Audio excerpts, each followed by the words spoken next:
नमस्कार, आप देख रहे हैं होलिका दहन स्पेशल काल चक्र। मैं आपके साथ पूजा राठौर शर्मा और मेरे साथ हैं प्रश्न कुंडली विशेषज्ञ पंडित सुरेश पांडे जी। पंडित जी, आपका बहुत बहुत स्वागत है। धन्यवाद। दीपावली ही नहीं, आज होलिका दहन पर भी बरसेगा धन। देखिए होलिका दहन स्पेशल काल चक्र।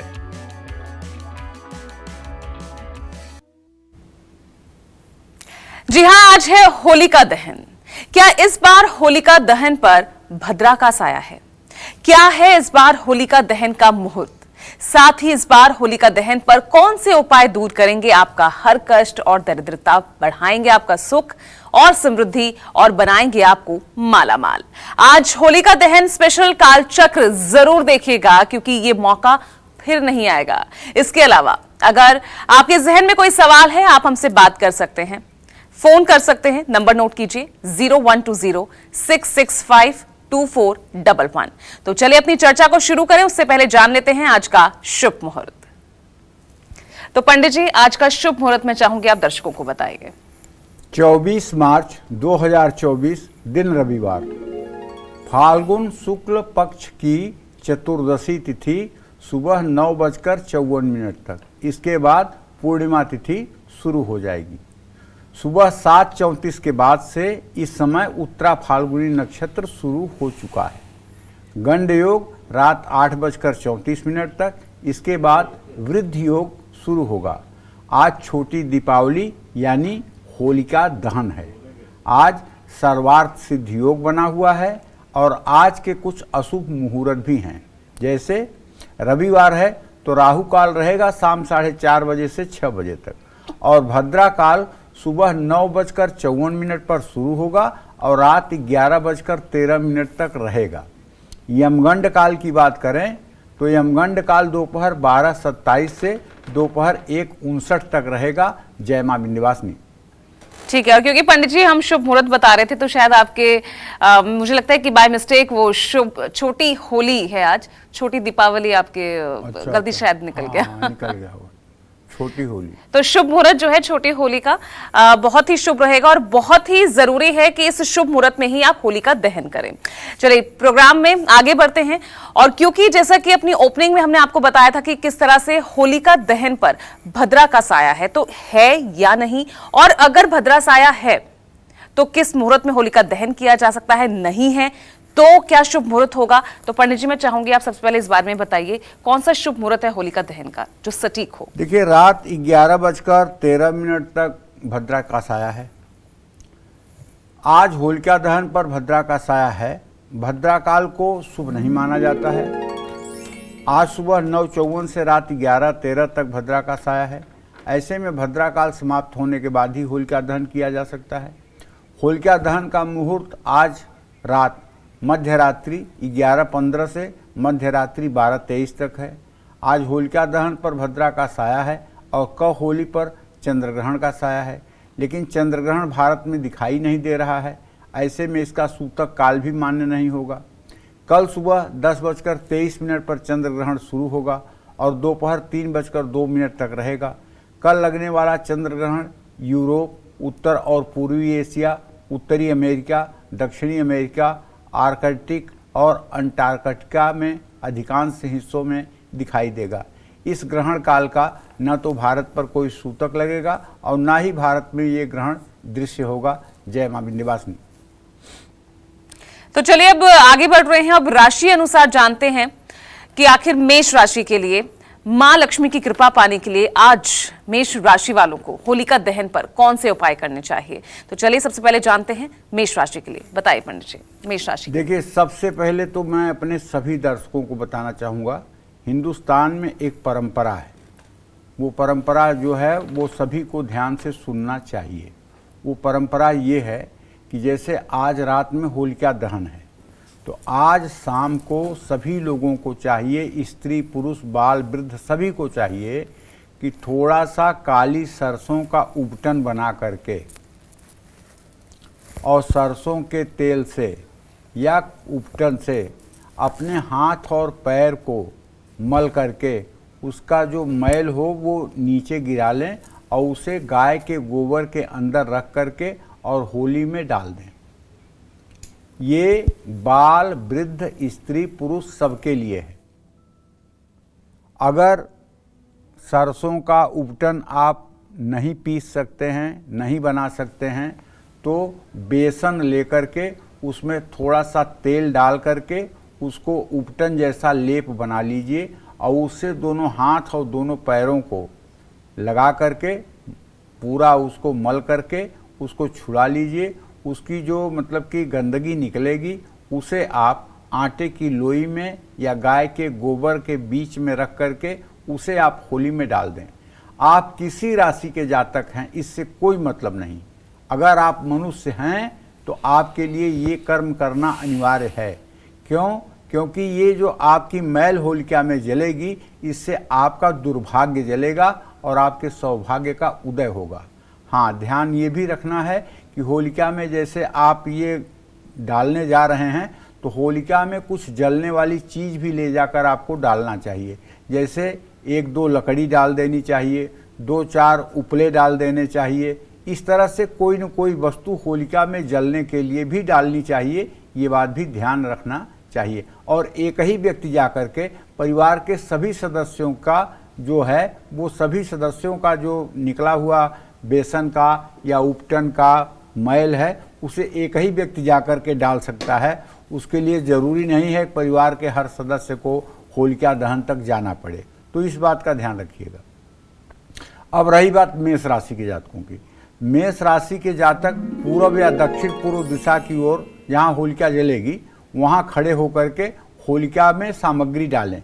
सामग्री डालते समय मंगल गायत्री मंत्र का जप कर लें या ओम अंग अंगारकाय नमः बोल दें। होलिका दहन के बाद गाजर के हलवे का प्रसाद बांटें। दूसरे दिन होलिका की थोड़ी सी राख में चमेली का तेल मिलाकर अपने शरीर पर हल्का सा उसको मल करके फिर स्नान कर लें। इससे माँ लक्ष्मी की कृपा मिलेगी। जय माँ विंध्यवासिनी। और चले अब आपको एक बहुत जरूरी जानकारी दे दें। आने वाली 4 अप्रैल को काल चक्र को 13 साल पूरे हो रहे हैं। आप अपने वीडियोस के माध्यम से काल चक्र के सुनहरे और बेमिसाल सफर का हिस्सा बन सकते हैं। पंडित सुरेश पांडे जी और काल चक्र की पूरी टीम का मनोबल बढ़ा सकते हैं। आप हमें अपने वीडियोस हमारी ईमेल आईडी पर भेज सकते हैं। नोट कीजिएगा ईमेल आईडी kalchakra@bagnetwork.in। आप अपने अनुभव भी हमसे साझा करेंगे तो ये दिन आपके लिए और हमारे लिए और खास हो जाएगा। तो चलिए अब रुक करते हैं बाकी राशियों का और बारी आती है वृषभ राशि की।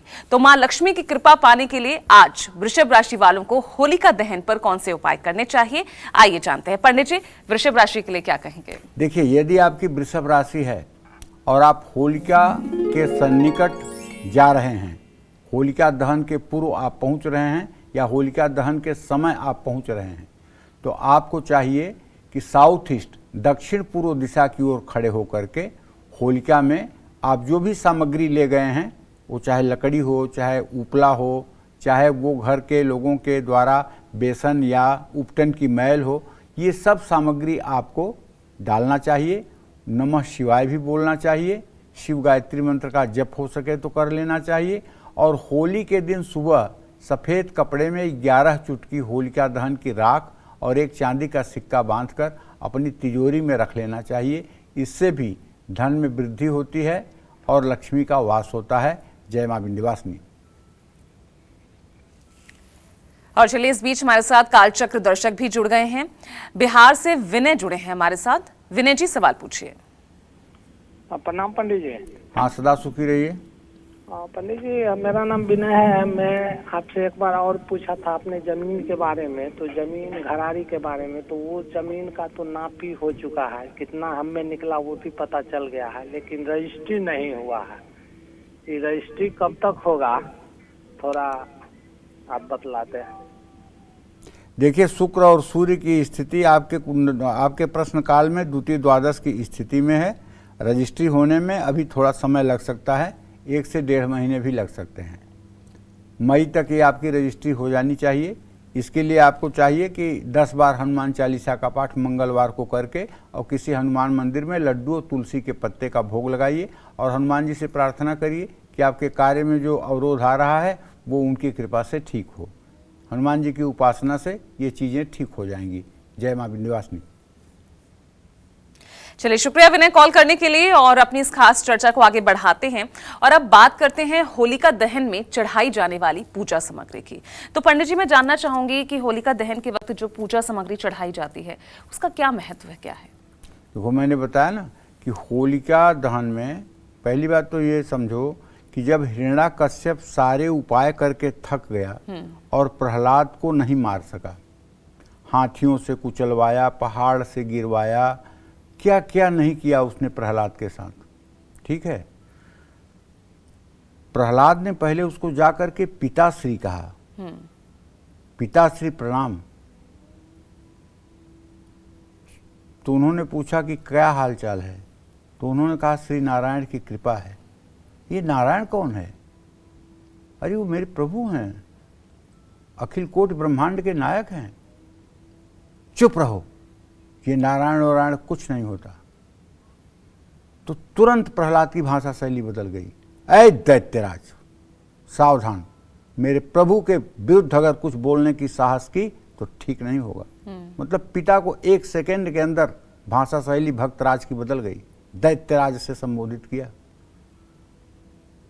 और सारे मारने के उपाय जब उसके फेल हो गए तो हिरण्याकश्यप की जो बहन थी उसने आकर हिरण्याकश्यप से कहा कि भैया आप क्यों चिंता करते हो, आपके इस बेटे को खत्म करना मेरे लिए 2 मिनट की बात है।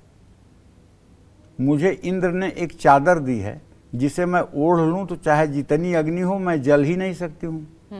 तो मैं वो चादर ओढ़ करके तुम्हारे बेटे को गोद में लेकर अग्नि में बैठ जाऊंगी, बेटा तुम्हारा जल जाएगा, मैं निकल के आ जाऊंगी।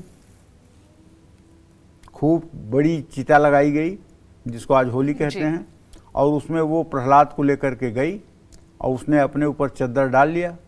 बस जिस जाको राखे साइयाँ मार सके ना कोई।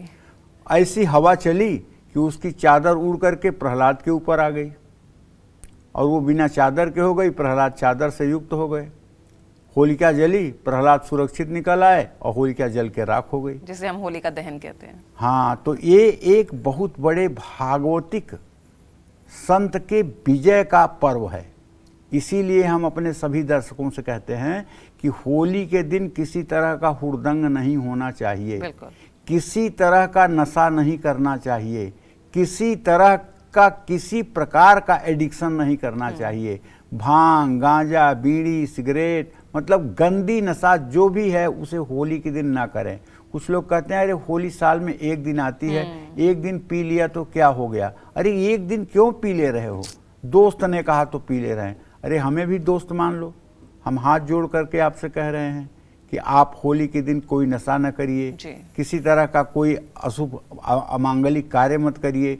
होली एक भक्त राज के विजय का उत्सव है, एक भक्त के विजय का उत्सव है, उसके बचने का उत्सव है।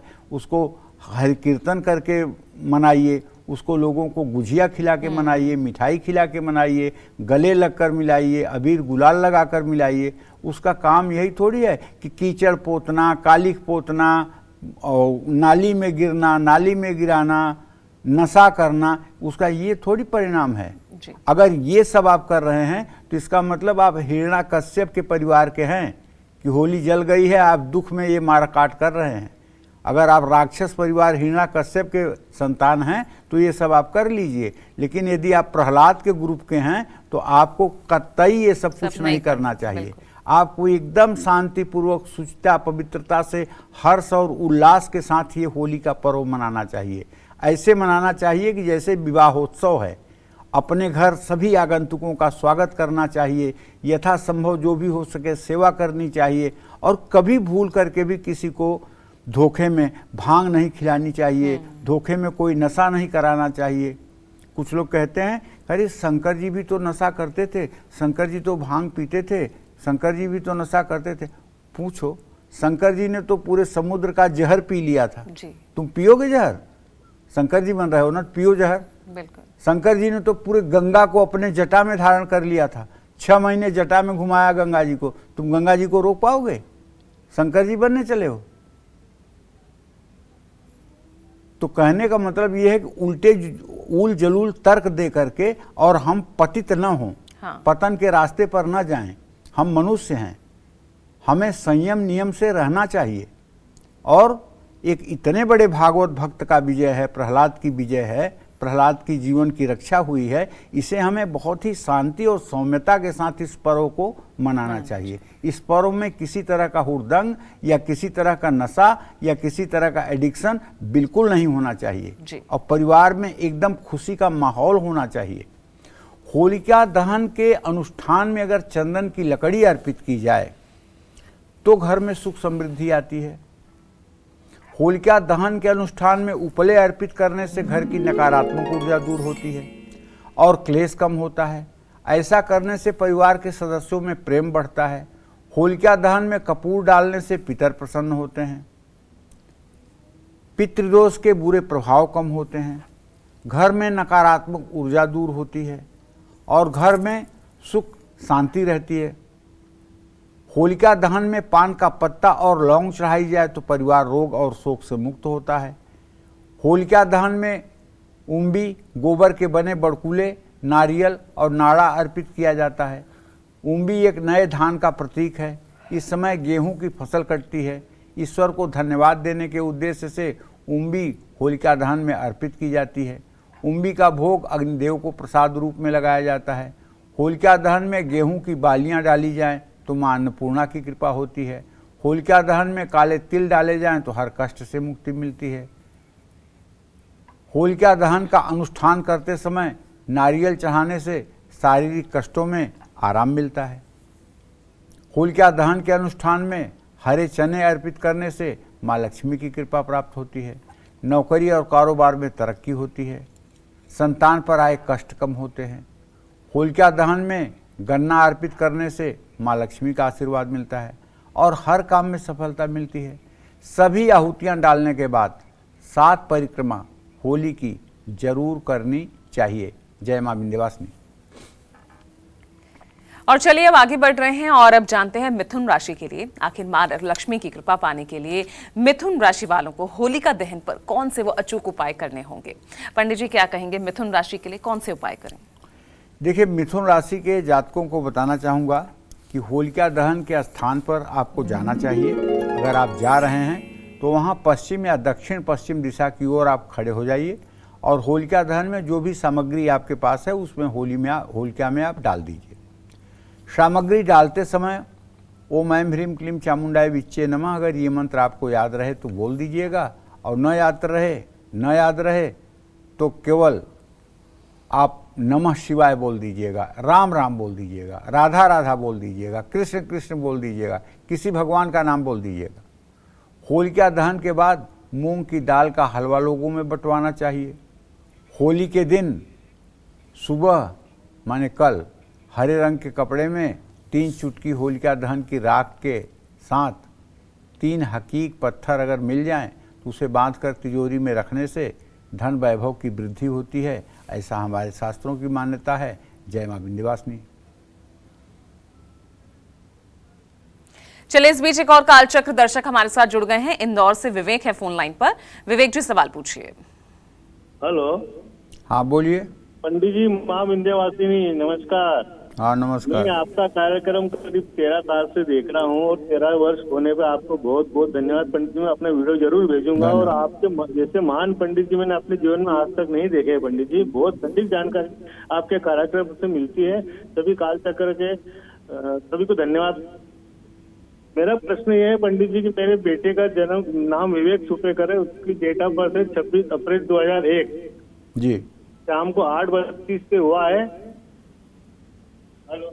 हेलो जी पंडित जी, मैं विवेक सुपेकर बोल रहा हूँ। पंडित हाँ जी, बताइए। डेट ऑफ बर्थ 26 अप्रैल 2001 है, समय रात को 8:32। मैंने बी फार्मेसी करा है। उसके बाद मैं MBA HA कर रहा हूँ अभी हॉस्पिटल एडमिनिस्ट्रेशन में। तो पंडित जी, बिजनेस करूँ, सरकारी नौकरी या फिर जॉब, इसमें सक्सेस पा सकूँ? व्यवसाय करना सबसे अच्छा रहेगा। इस समय सिंह राशि का चंद्रमा प्रश्न काल में है।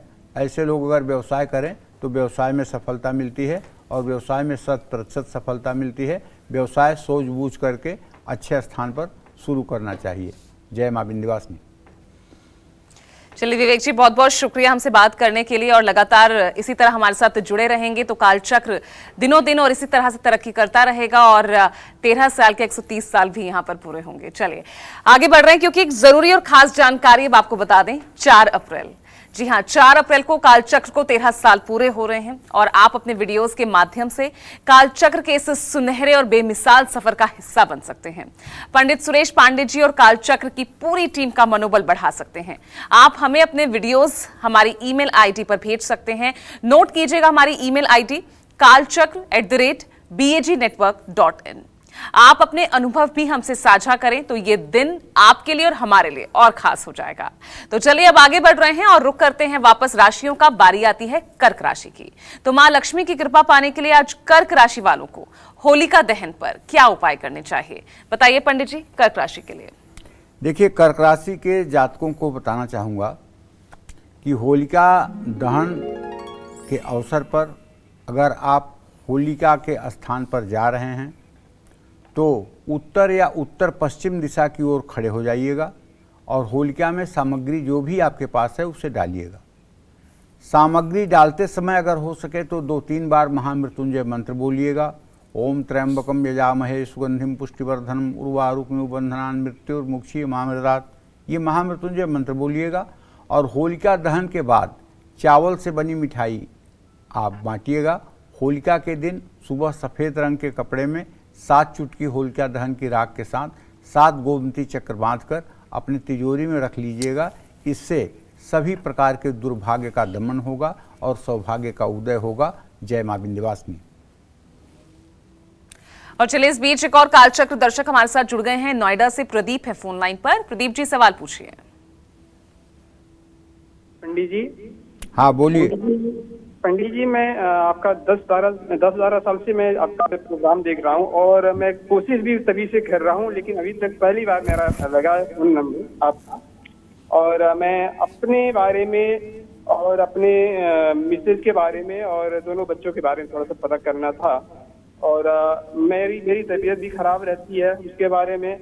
और सबसे पहले मैं बच्चों के बारे में पूछना चाहता हूँ। मेरा बड़ा बेटा है अखिल प्रताप सिंह, उसका डेट ऑफ बर्थ है 12/12/2004, राशि का नाम है युगेश, और 1:48 दिन में संडे के दिन पैदा हुआ था। इसके कैरियर और भविष्य के बारे में जानना चाहता हूँ। और दूसरा बेटा है निखिल प्रताप सिंह, वो 13 फरवरी 2006 को 11:36 पे रात को सोमवार के दिन पैदा हुआ था। उसकी राशि का नाम है मुकेश। इसके भी कैरियर और भविष्य की जानना चाहता हूँ। और मेरा बर्थ है 12 जनवरी 1975। प्रदीप कुमार सिंह नाम है मेरा। और अपने बिजनेस के बारे में और भविष्य के बारे में जानना चाहता हूँ और स्वास्थ्य के बारे में। बिजनेस मेरा बहुत ही डाउन चल रहा है आजकल। देखिए प्रदीप जी, अब सुनिए, आपके स्वास्थ्य भाव का स्वामी प्रश्न लग्न के हिसाब से बुध अपनी नीच राशि में राहु और सूर्य के साथ है, जिसके कारण आए दिन आपके शरीर में थकान और गिरावट महसूस होती है। नसों में खिंचाव, हड्डियों में दर्द, डाइजेशन की समस्या और दर्द की समस्या बनी रहती है, जिससे आप पूर्ण रूपेण उत्साह में आकर के अपने कार्य को नहीं कर पाते हैं। आपके 10वें भाव का स्वामी बुध है जो नीच राशि में है। व्यवसाय में भी और कार्य में भी आप उतनी उन्नति नहीं प्राप्त कर पा रहे हैं जितना आपको करना चाहिए। इसके लिए मैं आपको बताना चाहूँगा कि अगर आप नियम से अपने घर में राम रक्षा स्तोत्र का पाठ करना शुरू कर दें प्रतिदिन सुबह शाम, और राम रक्षा स्तोत्र का पाठ करते समय घी का दिया जलाएं और राम दरबार की पूजा करें, तो मैं दावे के साथ कह सकता हूं कि 1 साल के अंदर आप रोग मुक्त भी रहेंगे और आपके घर में उन्नति भी होगी। और बड़े बेटे के बारे में जो आपने प्रश्न किया है, तो उसके बारे में आपको बताता हूं कि द्वितीय और सप्तम भाव के स्वामी शनि और चंद्रमा हैं। शनि और चंद्रमा का इत्तिसाल जो है बृहस्पति के साथ हो रहा है। आप बड़े बेटे से बिल्कुल चिंतित मत होइए, वो सही समय पर सही जगह एडजस्ट हो जाएगा और वो आपके लिए बहुत बड़ा सहारा बनेगा। किसी भी तरह का दुर्गुण या अवगुण उसके अंदर नहीं है। जहाँ तक छोटे बेटे का प्रश्न है तो उसके बारे में बता दूं आपको कि देखिए, थोड़ा सा उसके स्वास्थ्य के प्रति ध्यान दीजिए, क्योंकि तृतीय भाव जो आपके बड़े बेटे का तृतीय भाव है वो बृहस्पति का स्थान है, वहाँ राहु सूर्य बुध की स्थिति है। उसके स्वास्थ्य पर ध्यान देने की ज़रूरत है। बाकी उसकी शिक्षा ठीक रहेगी, पढ़ाई लिखाई अच्छा करेगा। उसे वाहन वगैरह चलाने से अभी थोड़े दिन तक मना करिएगा, और उसके बाद में उसको अगर हो सके तो आर्किटेक्ट की पढ़ाई करवाइएगा या किसी ऐसी पढ़ाई को कराइएगा जो टेक्निकल हो, वो उसके भविष्य के लिए उत्तम होगा। जय मां विंध्यवासिनी। तो पंडित जी, क्योंकि अब 4 अप्रैल को 13 साल पूरा हो रहे हैं हमारे इस काल चक्र को, और जब दर्शकों से इतना भरपूर प्यार मिलता है तो मुझे लगता है ये असल जो हमारी अचीवमेंट है, इसे ही कहा जाए। देखो, ऐसा है, इन्हीं दर्शकों के अपार प्रेम, स्नेह और विश्वास के कारण ये 13 साल का सफ़र पूरा हो सका है। ठीक है, मेरे अधम व्यक्ति के अंदर ऐसा कुछ नहीं है कि मैं बहुत अच्छा करता हूँ या इसलिए। इन लोगों की अच्छी सोच है, ये लोग अच्छे लोग हैं, इसलिए इन लोगों को हमारी टूटी फूटी बात भी अच्छी लगती है। ये लोग खुद बहुत अच्छे लोग हैं, जो हमारी टूटी फूटी भी भाषा को, न तो मैं बहुत पढ़ा लिखा ज्ञानी विद्वान हूँ, न तो मैं बहुत बड़ा मतलब कि अनुष्ठानिक हूँ, हमारी बात को ये लोग इतना अच्छा मानते हैं। ये माता विंध्यवासिनी और शायद पंडित जी उनके कार्य बन रहे हैं ना आपकी इन बातों से, आपके इन उपायों से। कार्य उनका बनता है उनके भाग्य से। उनका कार्य बनाने में मैं कोई निमित्त नहीं हूँ, उनका भाग्य है, उनका कार्य बनाता है। मैं तो बस माता विंध्यवासिनी के चरणों का एक तृण हूँ। बस मेरी अर्जी इतना ज़रूर माता से होती है कि माँ, जो भी लोग मतलब कि इस कार्यक्रम को देखते हैं या आपके नाम का श्रवण करते हैं, उनके बुद्धि में आप प्रवेश करके उन्हें सत्मार्ग दिखाइए, उनके परिवार की सुरक्षा कीजिए, उन्हें सद्बुद्धि दीजिए और उनके जीवन को कुशलकारी और मंगलमय बनाइए। बस हमारी तो यही प्रार्थना है। हाँ, 13 साल पूरा हो रहा है, खुशी मुझे भी है, लेकिन मैं चाहूँगा कि आप अपने सुझाव ज़रूर भेजें। आपके सुझाव से हमें आगे और काम करने का मौका मिलेगा। और जो जिन शास्त्रों का हो सकता है मैंने अवलोकन न किया हो, जिन शास्त्रों का हो सकता है मैंने अध्ययन न किया हो, और आप कुछ जानना चाहेंगे वीडियो के माध्यम से, तो उसे भी मैं अध्ययन करके आपको सरल भाषा में बताने की चेष्टा करूंगा। और आप लोगों की ही ये कृपा है जो 13 साल से चल रहा है, इसमें मेरा कुछ नहीं है। ये सब आप लोगों को ही इसकी रॉयल्टी जाती है। आप लोगों ने स्नेह दिया, प्यार दिया, प्रोग्राम इसलिए चल रहा है। हमारे अंदर कोई खासियत नहीं है, मैं साफ साफ कह रहा हूँ। हाँ, आप लोगों की कृपा है, इसलिए ये कार्यक्रम चल रहा है। और मुझे विश्वास है कि आप लोगों का स्नेह और ये आशीर्वाद हमारे साथ, कालचक्र की टीम के साथ बना रहेगा। न्यूज़ 24 के साथ आप लोगों का प्यार बना रहेगा। जय मां विंध्यवासिनी। तो देखिए, भूलेगा नहीं, 4 अप्रैल वो बेहद खास दिन होगा जब 13 साल पूरा कर रहा होगा हमारा और आपका पसंदीदा ये कार्यक्रम कालचक्र। तो फिलहाल एक छोटे से ब्रेक ले हम रुक रहे हैं। ब्रेक के बाद पंडित जी से जानेंगे होलिका दहन पर पूजा की सबसे सही और सटीक विधि, साथ ही कैसे होलिका दहन की राख से बदलेगी आपकी किस्मत, ये भी बताएंगे पंडित जी। इस छोटे से ब्रेक के बाद देखते रहिएगा होलिका दहन स्पेशल कालचक्र। ब्रेक के बाद आप सभी का एक बार फिर से स्वागत है। आप देख रहे हैं होलिका दहन स्पेशल कालचक्र। होलिका दहन पर आखिर कौन से उपाय आपको माला माल बना सकते हैं, आपके जीवन को खुशियों से भर सकते हैं, यही सब बता रहे हैं आज पंडित जी। तो चलिए अपनी इस खास चर्चा को आगे बढ़ाते हुए अब बात करते हैं होलिका दहन की पूजा विधि के बारे में। तो होलिका दहन पर पूजा कैसे करें, कैसे परिक्रमा करें, किस दिशा की तरफ मुंह करके होलिका और होलिका की अग्नि में किन चीजों की, किन सामग्रियों की आहुति दें, पंडित जी बताइए। बहुत अहम सवाल है और मुझे लगता है पंडित जी इसकी जानकारी सभी दर्शकों को जरूर होनी चाहिए और आज के वक्त में तो बहुत जरूरत है इस जानकारी की। देखिए, दोपहर में जिस स्थान पर होलिका दहन की पूजा होती है उसकी सफाई करें, जहां आपको होलिका की पूजा करनी है। सफाई के बाद होलिका दहन के लिए सूखी और कंडों की व्यवस्था करें। गाय का गोबर लेकर प्रहलाद और होलिका की मूर्तियां बनाएं। भगवान नरसिंह की आराधना के लिए सभी आवश्यक वस्तुएं तैयार करें। प्रदोष काल में पूजा करें। परिवार के सदस्य होलिका की 3 बार परिक्रमा करें। भगवान नरसिंह का नाम जप करते हुए हाथ में 5 प्रकार के अनाज लेकर अग्नि में डालें। पवित्र अग्नि के फेरे पूरे करते समय होलिका को ढकने के लिए एक कच्चा सूत लें। पवित्र अग्नि में गाय के गोबर, सूखे चने, जौ, गेहूं डालें। होली के रंगों को गुलाल की तरह पवित्र अग्नि में डालें और होलिका को जल अर्पित करें। अंत में जली हुई आग की कुछ राख इकट्ठा करें और इसे अपने घर में रखें। आप इसे छिड़क भी सकते हैं और इसे माथे पर तिलक के रूप में भी लगा सकते हैं। जय मां विंध्यवासिनी। तो चलिए चर्चा आगे भी जारी रहेगी। फिलहाल अब सिंह राशि की बात कर लेते हैं, क्योंकि मां लक्ष्मी की कृपा पाने के लिए आज सिंह राशि के जो जातक हैं उन्हें होलिका दहन पर कौन से उपाय करने चाहिए, चलिए जानते हैं। सिंह राशि के लिए पंडित जी, सिंह राशि वाले क्या उपाय करें? देखो पूजा, अगर किसी की सिंह राशि है और वो होलिका दहन के स्थान पर जा रहे हैं तो आपको चाहिए कि आप पूर्व दक्षिण पूर्व दिशा की ओर खड़े हो जाइए, साउथ ईस्ट में खड़े हो जाइए। आपकी फेसिंग होगी नॉर्थ वेस्ट में। और जो भी आप सामग्री घर से ले गए हैं, लकड़ी, गोबर का उपला या मतलब कि कोई अनाज की सामग्री, जो भी सामग्री आप ले गए हैं, हवन सामग्री, ये सारी सामग्री डालते समय सूर्य गायत्री मंत्र या ओम घृणी सूर्याय नमः आप कम से कम 5 बार बोलें। होलिका दहन के बाद केसर से बनी मिठाई बांट सकते हैं और होली के दिन सुनहरे रंग के कपड़े में 2 चुटकी होलिका दहन की राख के साथ सूर्य यंत्र और तांबे के पुराने सिक्के बांध करके आप अपने तिजोरी में रख सकते हैं। इससे निश्चित रूप से दुर्भाग्य समाप्त होगा, सौभाग्य का उदय होगा। जय मां विंध्यवासिनी।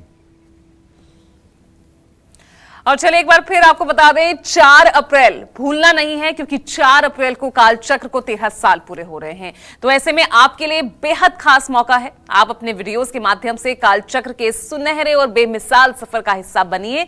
पंडित सुरेश पांडे जी और काल चक्र की पूरी टीम का आप मनोबल बढ़ाइए। आप हमें अपने वीडियोस हमारी ईमेल आईडी पर भेज सकते हैं, इसके लिए नोट कीजिएगा। और लगातार हम फ्लैश भी कर रहे हैं ईमेल आईडी kalchakra@bjbag.network.in। और आप अपने अनुभव हमसे साझा करेंगे तो ये दिन आपके लिए और हमारे लिए और खास हो जाएगा। तो भूलिएगा नहीं, 4 अप्रैल के लिए अपने वीडियोस, अपने अनुभव हमसे साझा कीजिए। आगे बढ़ रहे हैं, कन्या राशि की बात करते हैं। मां लक्ष्मी की कृपा पाने के लिए कन्या राशि वालों को होलिका दहन पर कौन से करने होंगे खास उपाय, बताइए पंडित जी। कन्या राशि, देखिए कन्या राशि के जातकों को बताना चाहूंगा कि भक्त प्रहलाद की भी कन्या राशि थी। कन्या राशि वाले दक्षिण दिशा की ओर खड़े होकर के ही होलिका में सामग्री डालें। सामग्री डालते समय ओम बुंग बुधाय नमः इस मंत्र का यथासंभव उच्चारण कर दें। होलिका दहन के बाद मूंग की दाल से बनी हुई मिठाई लोगों में बांटें। होली के दिन सुबह हरे रंग के कपड़े में 11 चुटकी होलिका दहन की राख के साथ तांबे के छेद वाले 7 सिक्के बांधकर आप अपने तिजोरी में रख सकते हैं। कन्या राशि वालों को कल होली पर हाथ में कपूर रगड़कर उसको सूंघना भी चाहिए, उससे भी आप पूरे साल निरोग बने रहेंगे। जय मां विंध्यवासिनी। चलिए आगे बढ़ते हैं चर्चा में। और क्योंकि हम लगातार बात कर रहे हैं होलिका दहन की राख की, तो आखिर होलिका दहन की राख कैसे आपको अच्छी सेहत दिला सकती है, आपको सफलता दिला सकती है, साथ ही आपके मन, आपके घर से किस तरह से नेगेटिविटी दूर करने में अपना अहम योगदान करती है। आइए इसी से जुड़ा एक अचूक उपाय हम पंडित जी से जानते हैं। पंडित जी, क्योंकि आप जिक्र कर रहे हैं लगातार होलिका दहन की राख का और हम देखते हैं कि लोग ये उपाय अपने घर में करते भी हैं, मैं समझना चाहूंगी इसका महत्व और किस तरह से हमारी जिंदगी को खुशहाल बनाने में इसका योगदान है। देखो ऐसा है, हमारे यहाँ भस्म विभूति भगवान शिव के ऊपर भी चढ़ती है जी, और उससे भगवान शिव प्रसन्न होते हैं। भगवान शिव को भस्म विभूति अर्पित करने वाला व्यक्ति शिवलोक को प्राप्त करता है और भौतिक रोगों से छुटकारा प्राप्त करता है। उसी तरह से ये होलिका की जो राख होती है ये इसलिए पवित्र हो जाती है कि इसमें भक्त प्रहलाद बैठे हुए थे और भगवान ने स्वयं आकर के प्रहलाद के ऊपर वो चद्दर डाली जो होली अपने ऊपर डाल के बैठी थी जी। और और भगवान ने प्रहलाद की रक्षा की और होलिका जल के राख हो गई। तो ये इतने बड़े भागवतिक संत का विजय उत्सव है कि इसको हमें बहुत अच्छे ढंग से मनाना ही चाहिए। जी। बहुत बड़े भागवतिक संत का ये विजय यात्रा है। 5 साल के प्रहलाद के साथ कौन सा ऐसा कुकर्म था जो हिरण्याकश्यप ने न किया हो मारने के लिए। जी। और गलती क्या थी प्रहलाद की? वो हर समय ओम नारायणाय नमः, ओम नारायणाय नमः, ओम नमो नारायणाय नमः, हर समय यही कहते थे। और हिरण्याकश्यप कहता था कि मुझे ईश्वर मानो, भगवान कोई चीज नहीं है। जी। उसकी यही जलन थी। और कोई 5 साल का बच्चा क्या बिगाड़ेगा किसी का? ठीक है। तो कहने का मतलब यह है कि होली की राख इसीलिए पवित्र हो जाती है, जैसे तीर्थी कुर्वन्ति तीर्थानि। अब आपको सुन करके आश्चर्य होगा, लेकिन अगर आप देवी भागवत पढ़ेंगे तो आपको मेरी बात अक्षरशः सत्य लगेगी। जैसे प्रयागराज में सब लोग जाकर के स्नान करते हैं, और जब प्रयाग के संगम में सब लोग स्नान करते हैं तो तीर्थराज प्रयाग उनके पाप से काला पड़ जाता है। तीर्थराज प्रयाग का गौर वर्ण है और सफेद रंग का उनका घोड़ा है, ऐसा शास्त्रों में लिखा हुआ है। तो उनका घोड़ा भी काला हो जाता है और वो भी एकदम काले रंग के हो जाते हैं। तो उस समय वो इंतजार करते हैं कि कोई परम वैष्णव भक्त आए और मेरे इस जल में अपना चरण रखे, जिससे मेरा ये पाप दूर हो। जब कोई भक्त भगवत अनुरागी, कोई महावैष्णव जा करके उनके संगम के जल में अपने चरण का अंगूठा रखता है, तत्काल उनकी सारी कालिमा धुल जाती है और उनका घोड़ा भी श्वेत रंग का हो जाता है। तो इसीलिए कहते हैं तीर्थी कुर्वन्ति तीर्थानि, मतलब तीर्थ में जाने वाला व्यक्ति तीर्थ को तीर्थत्व देता है। ये कौन देता है? वैष्णव संत देता है। तो ये भी वैष्णव संत थे प्रहलाद जी। प्रहलाद जी वैष्णव संत थे, इसको मानिएगा। भले उनकी उम्र 5 साल थी, लेकिन वो परम वैष्णव थे। तो होली की राख पवित्र होती है। इस राख के उपाय से राहु केतु की भी शांति मिलती है। ज्योतिष शास्त्र के अनुसार माना जाए, घर से बीमारियां और कलेश दूर होती है। घर में अगर नकारात्मक ऊर्जा है तो वो भी खत्म होती है। होलिका की राख को घर के चारों दिशाओं में छिड़कने से आप अपने घर से नकारात्मक ऊर्जा से अगर परेशान हैं, तो जब होली जल जाए तब आप होलिका का जलता हुआ कंडा या लकड़ी का छोटा टुकड़ा घर में ले आएं। इस अग्नि को अपने घर के आग्नेय कोण में मिट्टी के बर्तन में रख दें। अच्छी सेहत पाने के लिए होली के दिन होलिका की राख को शरीर में मलकर फिर नहाएं।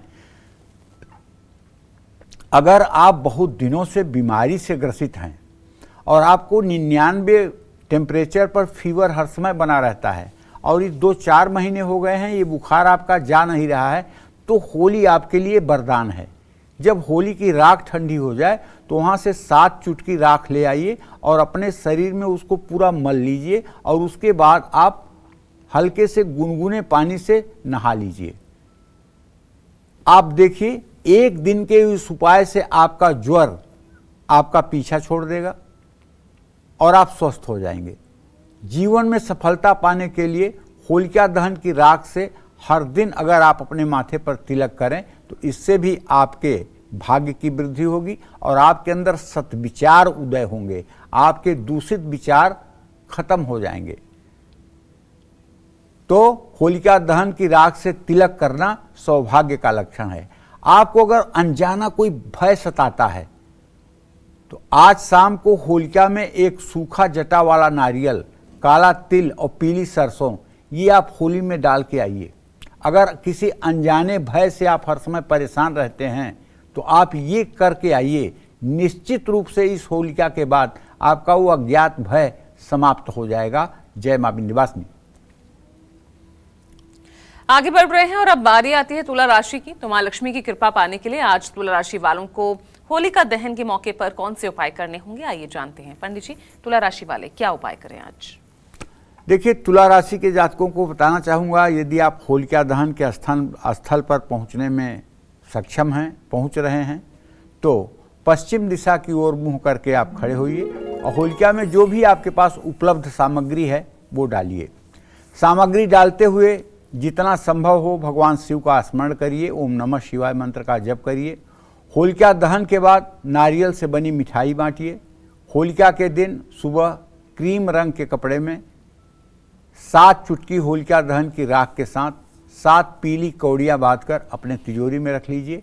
इससे भी आपकी तिजोरी हर समय माला माल रहेगी। जय मां विंध्यवासिनी। और इस बीच हमारे साथ लखनऊ से कौशल जुड़ गए हैं। कौशल जी, सवाल पूछिए। हाँ पंडित जी, आपका बहुत दिनों से हम लोग 13 साल से देख रहे हैं आपका। आपको बहुत बहुत शुभकामना हो और ऐसे ही आप लोगों को शिक्षा देते रहें।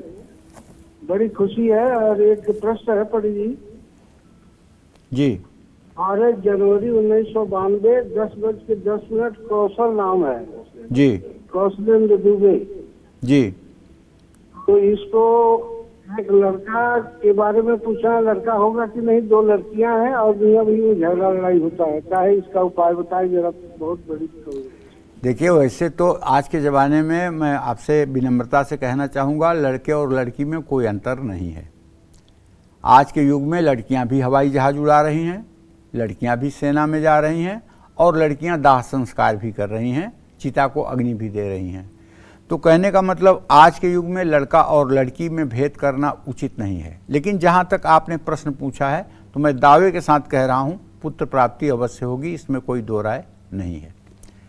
और ओम देवकी सुत गोविंद वासुदेव जगतपते देहि में तनयम कृष्ण त्वामहम शरणम गतः। पति पत्नी दोनों श्री वृंदावन जाएं और वहाँ राधा वल्लभ के दर्शन करें और वृंदावन की 14 किलोमीटर की जो परिक्रमा है उस परिक्रमा में यही मंत्र करते हुए देवकी सुत गोविंद वासुदेव जगतपते देहि में तनयम कृष्ण त्वामहम शरणम गतः एक परिक्रमा कर लें। निश्चित रूप से आप जो चाहते हैं वो प्राप्त होगा, इसमें कोई संदेह नहीं है। वृंदावन की रज पति पत्नी दोनों अपने माथे पर लगा करके और यदि परिक्रमा करेंगे एक साथ और इस मंत्र को बोलते रहेंगे तो भगवान श्री कृष्ण की कृपा से उनकी मनोकामना पूरी हो जाएगी। लेकिन लड़की और लड़के में भेद करना ये उचित नहीं है। लड़कियां भी लड़के से कम नहीं हैं, ये बात समझ करके चलना है। जय मां विंध्यवासिनी। चलिए अब आगे बढ़ रहे हैं और बात कर लेते हैं वृश्चिक राशि की।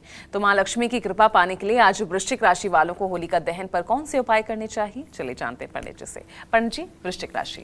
देखो, वृश्चिक राशि के जातकों को बताना चाहूँगा कि आप अगर होलिका के स्थान पर पहुँच रहे हैं तो उत्तर दिशा की ओर खड़े होइएगा और दक्षिण दिशा में मुँह करिएगा। और जो भी सामग्री आप लेकर गए हैं यथासंभव, लकड़ी है आपके पास, गोबर के कंडे हैं आपके पास और आपके पास ताज़े अनाज के पेड़ हैं, तो आप हनुमान जी का स्मरण करते हुए सब कुछ उसी होलिका में डाल दीजिएगा। और होलिका दहन के बाद लोगों में छुआरे बांटिएगा। होली के दिन सुबह लाल रंग के कपड़े में 7 चुटकी या 17 चुटकी होलिका दहन की राख के साथ एक मूंगा जो मतलब कि रत्न होता है, ये तिजोरी में रख लीजिएगा।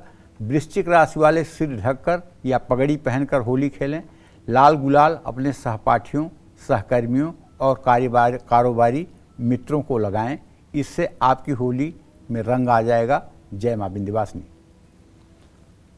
चलिए अब चर्चा को आगे बढ़ा रहे हैं। अब होलिका दहन पर कौन से उपाय आपको आपके हर कर्ज और भय दोनों से मुक्ति दिलाएंगे, साथ ही होलिका दहन पर किस मंत्र का जाप और कौन सा पाठ आपको पूरे साल तरक्की और सफलता दिलाएगा, आइए अब इस अहम सवाल के बारे में पंडित जी से जानते हैं। पंडित जी बताइए, कर्ज और भय से मुक्ति हो, तरक्की मिलती रहे, सफलता मिलती रहे, क्या कुछ किया जाए? ये सीधे सीधे भय से मुक्ति का ही त्योहार है। ये भय से मुक्ति का ही त्योहार है। अबोध बालक को, 5 साल के बच्चे को जलाने के लिए जबरदस्ती गोद में पकड़ करके कोई चिता में बैठ जाए अपनी सुरक्षा करके और वो बच्चा सुरक्षित बच जाए और जलाने वाला जल जाए, तो ये प्रभु की कृपा का एक अद्भुत मिसाल है। कहते हैं ना, बड़ रखवार रमापति जासू। जिसके वही रखवाले हैं उसको कौन जलाएगा, उसको कौन मारेगा, उसको कौन सताएगा। इसीलिए मैं कहता हूं, दुखिया को न सताइए, दुखिया देगा रोए, और जब उसका मालिक सुनेगा तो तेरी क्या गति होए। इसलिए कभी किसी दुखिया को सताना नहीं चाहिए, नहीं तो दुखिया जब रो देगा ना और उसका मालिक सुनेगा तो तुम्हारी क्या गति होगी, इसको सोच लेना। दुखिया को न सताइए, दुखिया देगा रोए, और जब उसका मालिक सुनेगा तो तेरी गति क्या होए। इसलिए ध्यान रखना चाहिए, कभी किसी दुखी व्यक्ति को मन से, वाणी से, कर्म से दुख नहीं देना चाहिए, ये ध्यान रखना चाहिए। होलिका दहन पर श्री लक्ष्मी नृसिंह स्तोत्र का पाठ करना चाहिए। कर्ज और अनजाने भय से इससे मुक्ति मिलती है। इस स्तोत्र का पाठ करने से शत्रु नुकसान नहीं पहुंचा पाते हैं। कर्ज से मुक्ति मिलती है, रूठी हुई लक्ष्मी मान जाती हैं। 41 दिनों तक श्री लक्ष्मी नृसिंह स्तोत्र का पाठ करने से आर्थिक लाभ होता है। इस स्तोत्र के जाप से कानूनी बाधाओं का समाधान मिलता है और आत्मविश्वास बढ़ता है। तंत्र मंत्र बाधा से भी मुक्ति मिलती है। अकाल मृत्यु का भय दूर होता है। ध्यान रखें, नृसिंह भगवान विष्णु के उग्र अवतार हैं। नृसिंह भगवान की पूजा करने से पहले साफ सफाई का विशेष ध्यान रखें। जानते हैं, जब खंभे से नृसिंह भगवान प्रकट हुए तो देवलोक के लोग भी कांपने लगे कि अरे, ये सृष्टि में तो आज तक ऐसा कोई जीव ही नहीं बना था जिसका पूरा शरीर मनुष्य का है और मुंह बाघ का है। ब्रह्मा ने बनाया ही नहीं, ये क्या। देवलोक में अफरा तफरी मच गई और नृसिंह भगवान ने अपनी जांघ पर रख करके और हिरण्याकश्यप को चीर करके उसका खून पी करके उसको मार डाला, और बाद में प्रहलाद को गोद में लेकर के प्रहलाद को अपनी जीभ से चाट रहे हैं, लेकिन प्रहलाद नहीं डर रहे हैं। ऐसा अजनबी देख करके प्रहलाद नहीं डर रहे हैं, क्योंकि वो भगवत भक्त हैं, उन्हें पता है कि मेरे स्वामी ही किसी रूप में आए हैं। तो खंभे से प्रकट हो गए थे नृसिंह भगवान। भगवान की सत्ता को चुनौती देना ये किसी भी देव दानव के लिए असंभव है। भगवान जिसके रखवाले हों फिर उसको कोई नहीं कुछ बिगाड़ सकता है। व्यर्थ में ही अपना भजन खराब कोई करना चाहे तो कर ले। हाँ, नृसिंह स्तोत्र का पाठ करके दक्षिण दिशा की ओर मुंह करके ही आप पाठ करें। अगर आप होलिका दहन पर श्री लक्ष्मी नृसिंह स्तोत्र का पाठ न कर पाएं तो नृसिंह गायत्री मंत्र का जप कर लें। ओम वज्र नखाय विद्महे तीक्ष्ण दृष्टाय धीमहि तन्नो नरसिंह प्रचोदयात्। आज होलिका दहन पर भगवान नृसिंह का मोरपंख अर्पित करने से राहु केतु के बुरे प्रभाव कम होते हैं। भगवान विष्णु के नृसिंह अवतार का ध्यान करके दही अर्पित करने से कानूनी मामलों में राहत मिलती है। भगवान नृसिंह को नागकेसर अर्पित करने से आर्थिक कष्टों में कमी आती है। भगवान नृसिंह को लोहे की कील चढ़ाने से अशुभ ग्रहों के बुरे प्रभाव में कमी आती है। भगवान नृसिंह को विष्णु मंदिर में भगवा रंग की ध्वजा चढ़ाने से रुके हुए काम पूरे होने लगते हैं। भगवान नृसिंह को चंदन का लेप लगाने से रोगों से मुक्ति मिलती है, इसमें कोई संदेह नहीं है। आज आप कुछ न कर सकें, अगर केवल ध्यान करके भगवान विष्णु का और उनके नृसिंह रूप का ध्यान करके और 10 मिनट उसी ध्यान में खो जाइए तो आपको सभी पुण्य कर्मों का फल प्राप्त हो जाएगा, इसमें कोई संशय नहीं है। जय मां विंध्यवासिनी। और चलिए अब बात धनु राशि की कर लेते हैं। मां लक्ष्मी की कृपा पाने के लिए धनु राशि वालों को होलिका दहन पर कौन से उपाय करने चाहिए, आइए देखते हैं। पंडित जी, धनु राशि। देखिए, धनु राशि के जातकों को बताना चाहूँगा पूजा कि अगर आप होलिका के स्थान पर जा रहे हैं तो उत्तर पूर्व दिशा की ओर खड़े होकर के होलिका में जो भी आपके पास सामग्री उपलब्ध है उसे आप डालें। सामग्री डालते समय बृहस्पति के मंत्र का या बृहस्पति के गायत्री मंत्र का यथासंभव जप करें। ओम ब्रीं बृहस्पताय नमः बोल दें। होलिका दहन के बाद बेसन का हलवा बांटें। होली के दिन सुबह लाल रंग के कपड़े में 9 चुटकी होलिका दहन की राख के साथ 11 पीली कौड़ियाँ बांधकर अपने तिजोरी में रखें। धनु राशि वालों को साफ या नए कपड़े पहनकर होली खेलनी चाहिए। जय मां विंध्यवासिनी। चलिए, इसी के साथ अब वक्त एक छोटे से ब्रेक का हो चला है। ब्रेक के बाद मकर, कुंभ और मीन राशि वालों को मां लक्ष्मी की कृपा पाने के लिए आज होलिका दहन पर कौन से उपाय करने होंगे ये तो जानेंगे ही। एक छोटे से ब्रेक के बाद बने रहिए हमारे साथ, देखते रहिएगा होलिका दहन स्पेशल कालचक्र। ब्रेक के साथ आपके एक बार फिर से मैं स्वागत कर रही हूं होलिका दहन स्पेशल कालचक्र में। चलिए अब बात बिना वक्त गवाए कर लेते हैं मकर राशि की। तो मां लक्ष्मी की कृपा पाने के लिए आज मकर राशि वालों को होलिका दहन पर कौन से खास उपाय करने होंगे, पंडित जी बताइए मकर राशि के लिए। देखिए, मकर राशि के जातकों को बताना चाहूँगा कि इस पावन पर्व पर, पावन पर्व क्यों कह रहा हूँ? अरे भाई, एक भक्त को लेकर के कोई आग में घुस रहा है और मैं पावन पर्व कह रहा हूँ। हाँ, परिणाम देखा जाता है। परिणाम में प्रभु ने दिखाया है कि मैं अपने भक्त को कैसे बचाता हूँ। इसीलिए मैं कह रहा हूँ ये पावन पर्व है। हमें भी हिम्मत रखनी चाहिए कि अगर हम उस नारायण के भरोसे रहेंगे और अपना समस्त कर्म उसको समर्पित करेंगे और अहं की भावना का त्याग करेंगे तो वो प्रभु हमें भी बचाएगा। जानते हैं, हनुमान जी से बड़ा तो कोई भक्त ही नहीं हुआ। और हनुमान जी जब विभीषण से मिले तो क्या कह रहे हैं? असमय अधम सखा मोहू पर रघुवीर, असकहि कपि गदगद भये भरे बिलोचन नीर। हनुमान जी जैसा विद्वान ज्ञानी नाम अग्रगण्यम, वो कह रहे हैं असमय अधम सखा, वो अपने को अधम कह रहे हैं। ये देखिए दैन्यता है, ये एक भक्त की महानता है। मोहू पर रघुवीर, उस पर भी रघुवीर का अनुग्रह। तो कहने का आशय ये है कि भक्त प्रहलाद के जीवन दान का ये उत्सव है।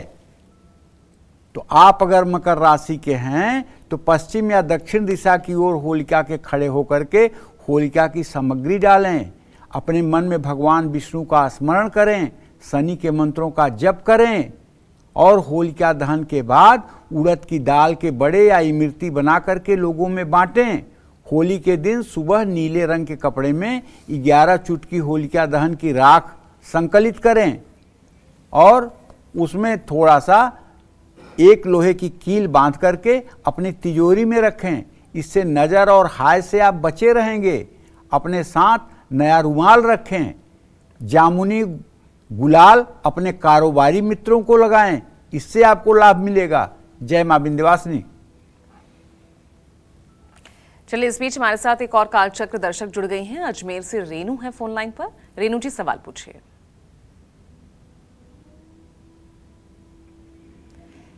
अंजलि हरदोई से भी हमारे साथ जुड़ गए हैं। अंजलि जी, पूछिए सवाल। हेलो अंजलि जी, थोड़ा तेज बोलिएगा। नमस्ते पंडित जी। खुश रहो बेटा।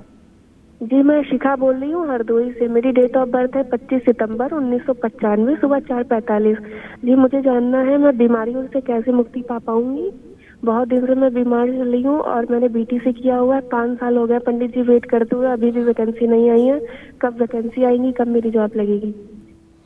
देखो बेटा, बीमारी से मुक्ति पाने के लिए तो मैं तुम्हें एक उपाय बताता हूँ, तुरंत बीमारी से मुक्त हो जाओगी। रोज स्नान करने के बाद जो भगवान शिव को भस्म विभूति लगाई जाती है, वही भस्म विभूति अपने घर में किसी पूजा दुकान से मंगा के और शिवलिंग पर स्पर्श करवा के अपने घर में एक कटोरी में थोड़ी सी राख रख लो और नहाने के बाद वो राख पूरे अपने शरीर में हल्का हल्का टच करा दो, पूरे शरीर में टच करा दो और पूरे दिन उसके बाद हाथ पैर मत धो और ये 40 दिन तक उपाय करो। आपकी बीमारी जो है वो ब्लड से रिलेटेड है, क्योंकि आपके छठे भाव का स्वामी जो है वो चंद्रमा है। आपकी बीमारी जो है एलर्जी से रिलेटेड है, तो आप बीमारियों से मुक्त हो जाओगे, कोई बड़ी बात नहीं है। रही बात ये कि आप नौकरी के लिए चिंता मत करिए, नौकरी तो आपको मिलनी ही है। अब ये बात बता पाना मेरे लिए थोड़ा कठिन है कि कब योगी बाबा जो है अपना वांट निकालेंगे, कब आपको सिलेक्शन मिलेगा, ये बताना मेरे लिए कठिन है। लेकिन इस बार जो भी वैकेंसी आएगी उसमें आपका सिलेक्शन होगा। हाँ, आप सिलेक्शन के लिए एक काम करना चाहें तो कर लें। मैं बता रहा हूँ, आप नमः शिवाय का रोज 24 मिनट सुबह शाम जप करें, जिससे आपका स्वास्थ्य ठीक हो जाए और आप जैसे अपना सुपर टेट की तैयारी करना है उसमें आप अपने पूरे मनोयोग के साथ लग सकें। जय मां विंध्यवासिनी। और इसी के साथ एक बार फिर आपको वहीं जरूरी जानकारी आपको दे दें। 4 अप्रैल ये दिन आपको भूलना नहीं है, क्योंकि 4 अप्रैल को कालचक्र को 13 साल पूरे हो रहे हैं। तो ऐसे में एक खास मौका हमने अपने तमाम दर्शकों के लिए दिया है। आप अपने वीडियोस के माध्यम से कालचक्र के इस सुनहरे और बेमिसाल सफर का हिस्सा बनिए। पंडित सुरेश पांडे जी और कालचक्र की पूरी टीम का मनोबल बढ़ाइए। आप अपने वीडियोस हमारी ईमेल आईडी पर भेज सकते हैं। नोट कीजिएगा ईमेल आईडी kalchakra@bagnetwork.in। अपने अनुभव हमसे शेयर कीजिए। ये दिन आपके लिए और हमारे लिए और खास बने, ऐसे में आपके वीडियोस का इंतजार रहेगा। और अब रुक कर लेते हैं वापस राशियों का। कुंभ राशि की बारी आती है, तो मां लक्ष्मी की कृपा पाने के लिए कुंभ राशि वालों को आज होलिका दहन के दिन कौन से उपाय करने होंगे, बताइए पंडित जी। देखिए, रोज आप लोग हमको टीवी पर देखते हैं और हम चाहते हैं कि 4 अप्रैल को हम आप लोगों को टीवी पर देखें कि आप लोग टीवी पर कैसे बोलते हैं। क्योंकि जब आप अपना वीडियो भेजेंगे और वो वीडियो टीवी पे चलेगा तो निश्चित रूप से हम आपको देख पाएंगे। तो आप वीडियो जरूर भेजिएगा। कुंभ राशि के जातक अगर होलिका दहन के स्थान पर जा रहे हैं तो बस पश्चिम दिशा की ओर मुंह करके खड़े होकर होलिका में सामग्री डालें। सामग्री डालते समय मंगलकारी शनि मंत्र का जप करें। होलिका दहन के बाद सिंघाड़े बांटें और होली के दिन सुबह नीले रंग के कपड़े में 11 चुटकी होलिका दहन की राख के साथ 7 काजल की डिब्बियां बांध करके अपने तिजोरी में रख लें। कुंभ राशि के जातक होली वाले दिन अपने चेहरे को दही से जरूर धोएं, कपड़ों पर इत्र जरूर लगाएं और पूरे दिन सात्विकता के साथ होली मनाएं। जय मां विंध्यवासिनी। ब्रेक के बाद स्वागत है आपका। आप सभी देख रहे हैं होलिका दहन स्पेशल कालचक्र। तो चलिए अब बात कर लेते हैं मीन राशि वालों की।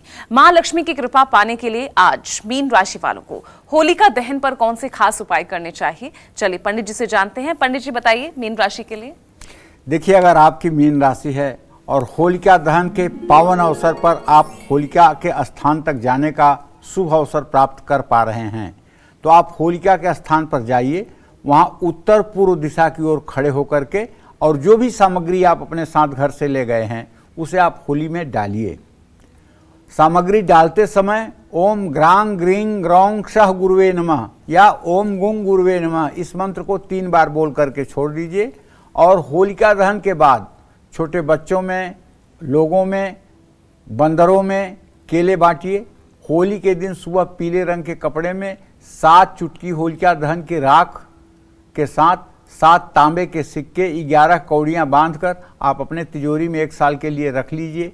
इससे निश्चित रूप से आपका रुका हुआ व्यवसाय भी तेजी से चलेगा और आपको प्रसन्नता भी मिलेगी। मीन राशि वालों को होली वाले दिन नया रुमाल अपने पास रखना चाहिए। पीला या केसरी गुलाल अपने गुरु को लगाना चाहिए, इससे सफलता मिलेगी। जय मां विंध्यवासिनी। चलिए, बहुत बहुत शुक्रिया आपका पंडित जी इतनी महत्वपूर्ण जानकारी दर्शकों तक पहुंचाने के लिए। उम्मीद करते हैं आपको आज का हमारा ये विषय बेहद पसंद आया होगा। कल फिर एक नए विषय और आपकी परेशानियों को दूर करने के लिए ढेरों उपाय लेकर आएंगे हम पंडित सुरेश पांडे जी के साथ। तब तक के लिए कालचक्र की पूरी टीम को इजाजत दीजिएगा और देश दुनिया की खबरों के लिए देखते रहेगा News 24।